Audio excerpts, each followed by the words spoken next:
So I'm gonna start out the day by starting to assemble Nicole's blown up SR20DET, because if I don't, it's going to be sitting in my garage in the way for months. This old hunk of junk actually has quite a bit of money in parts, so I'm gonna start pulling things apart to inspect them, and kind of as I'm doing it, tell you guys like what's kind of worth what's worth saving. I just have to do this, so I figured I'd make a video out of it. The first thing I want to do is pull the head to inspect and make sure it's good, because apparently it's full Brian Crower, springs, valve, retainers, 272 cams, and that'll probably be worth the most money of this whole piece of junk. I started wearing gloves when I was in Japan, and I was like working on changing tires and stuff.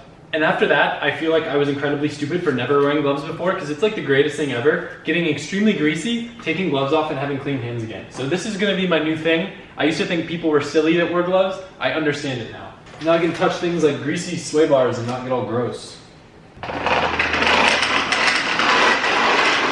So the first thing I'm gonna try to do is take off the exhaust manifold. It has an external like kind of gate mod, and it also has a Garrett GT 2876 turbo. So I could probably get a decent amount of money for this, but either way, I want to remove this before I remove the head. So I'm hoping that I can get to it without removing the turbo. I just might need like one of those swivel sockets. I'm gonna try to stay neat and organized and keep all these in a little bin. Man, is it nice working with gloves. And power tools. I never used to work with power tools. This is like a new thing to me. Leaving the turbo on makes it a little bit difficult, but I was able to get to this one little nut back here just with a crescent wrench. Or a spanner if you're from another place.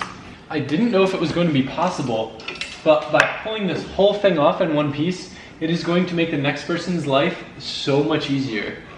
Just gotta remove the two lines, and then I will be able to pull off everything in one piece. So the way that I kind of want to go about this is like those TV shows where they find old antiques and they kind of like tell you what they're worth, because I think it'll be interesting seeing like how much some of the stuff costs new and what I'll probably end up getting for it. Whoever I end up selling this to is probably going to be pretty happy since I left everything intact. The 2876 turbo is worth about $1,500 new, so I'd say I could probably get about $500 for it. The external wastegate's about $250 new, so I could probably get $100 for it. The downpipe's about $180, maybe I could get $100 for it. And then I'd say the stock manifold and little bits like lines and the sensor and this tube right here will probably make it worth like maybe another 50 bucks. So I think to the right person, theoretically, I might be able to get about $800 for just this setup right here. Next comes the intake manifold. These rubber hoses are toast, so I don't mind cutting them. It makes my job way easier too. Intake manifold removed. So one of the interesting things about this intake manifold is when I pulled it off, the line from the throttle body just leaked out a bunch of fuel. So I wonder if Nicole's oil thinned out again from fuel getting mixed in somehow, and that's why the engine blew up. Because I still don't know the cause. I'm hoping to figure that out. Maybe it's leftover fuel from when I got hydrolocked that never just drained out, like kind of in the line still. That's not good if that's the case. The stock intake manifolds may be worth 50 bucks if I'm lucky. What's worth the most though, I have brand new Dishwork 750cc injectors, but I'm probably gonna end up keeping those for my SR. I think they go for about 500 bucks new, so they're probably worth about 250 if I sold them. But since I know they're literally brand new, I'm gonna save them as backups in case I ever need them for my SR. You never know. Time to start getting at the head. I'm really eager to see what the condition of it is, because if it's in good condition, it's a lot of money. If it's not in good condition, I cry. A cool little trick, if you don't have a spark plug socket, you can use coil packs to pull the plugs out. They'll just kind of like suction onto it. Pull out this catch can. I always forget this one nut in the middle. I'm curious to see what it looks like under here.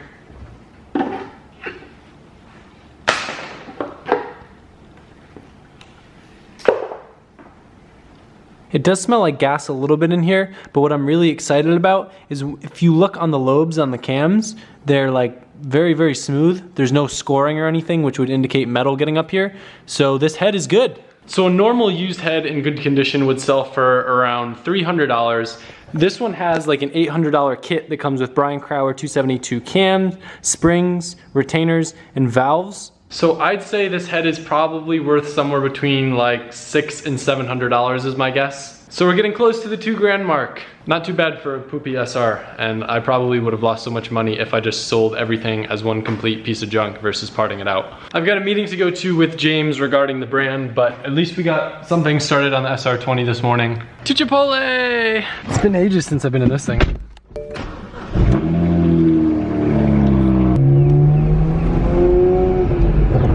Didn't miss how this thing sounds.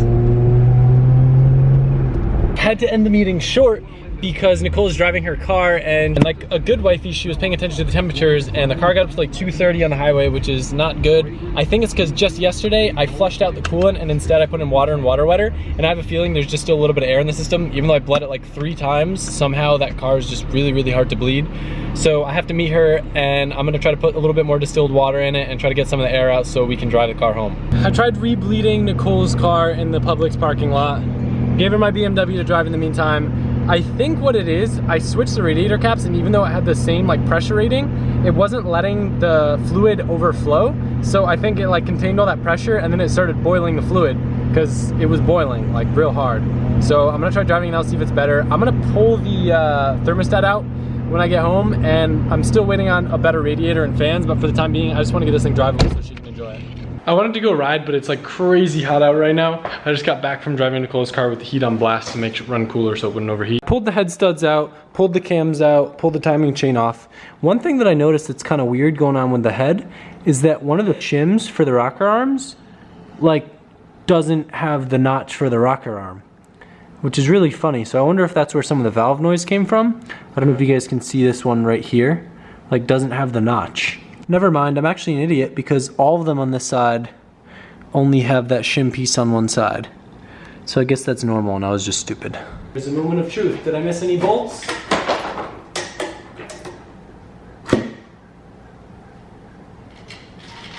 No, but I might have forgotten to take a part off that I need to take off. I took the head studs out. Oh, I think it'll come out now. That way I can actually tilt it properly. With the head studs out, it should just come right out. There we go. What the heck? Oh, the dipstick. I successfully disassembled the head off an engine. I feel pretty like accomplished right now. I have a friend that may want it, so I was just checking the bottom of the head to make sure there's no damage there. And everything looks pretty good for the most part. There's no cracks, no abnormal like metal wear. When this rod broke, I think it resulted in the piston going up a little bit farther than it should. So if you see a little bit of wear here from hitting the valves, you can trace it to little marks on the bottom of the valves. So these should probably be replaced. But that's only 4 out of 16. Since I'm gonna probably end up using a different condenser for the AC, I started pulling this one out, and somehow I was able to, with the limited room of the JZ, get it to come out without pulling the radiator out. Although I probably shouldn't speak too soon since it's not fully out yet. Although, I think I can do this. I got the AC condenser out, and now I'm letting it self-bleed. Sometimes giving a little bit of squeeze right here will help get some of the bubbles out, but usually it can do most of it on its own. The car still runs kind of hot. Check engine lights on, and like doing weird rev hang stuff. I'm just really over cars at the moment, so grr. I just get frustrated really easily. I almost burned the car down. I was trying to like connect 2 pins to read the fault code, and it was the wrong ones. So I'm just gonna call it a night. I was really missing the mountains in Japan, so me and Nicole made something kind of as a memory. Look at the mountains. We made this pizza from scratch. Well, we put sauce and cheese on pizza dough. I cooked it while I made salads. Look how photogenic this cutting board is. 1,000-mile-per-hour fidget spinner. Isn't that what he says? I don't know if I could blame it on the jet lag, but I've been feeling kind of out of it today, so I'm actually gonna call it a night a little bit early. Kind of bummed I really didn't do that much more today, but I guess I got a lot accomplished in the garage. Tomorrow, fingers crossed, going to pick up my 240, and I get to show you guys what it looks like after paint. I get to see what it looks like after paint, because I haven't even seen it yet. Very excited for that. And I'm very excited for puppies! Well, I do kind of want one, but I don't want all the obligations, just like a baby basically. I just want to hold them and play with them and pet them and then get them back. When you said